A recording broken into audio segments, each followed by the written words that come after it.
तळेगाव दाभाडे नगर परिषदेसाठी आज मतदान या ठिकाणी पार पडत आहे। आपण या ठिकाणी पाहू शकतो सकाळपासूनच मतदार राजा जो आहे ते घराबाहेर पडलेले आहेत आणि आपल्या मतदानाचा आज ते हक्क बजावत आहे।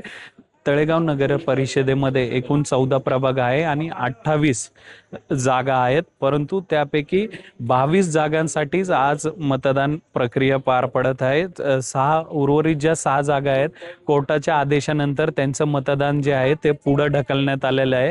त्यामुळे फक्त 22 जागांसाठी या ठिकाणी आज मतदान पार पडत आहे। सर्व जे उमेदवार आहेत ते आज आपलं नशीब आजमावत आहेत। या ठिकाणी महायुती आणि महाविकास आघाडी यांच्यामध्ये लढत आहे।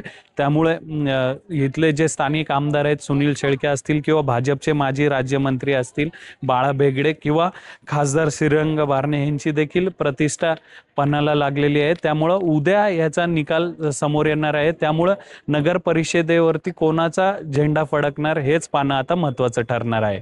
सुशांत डुमरे, लोकशाही मराठी, मावळ, पुणे।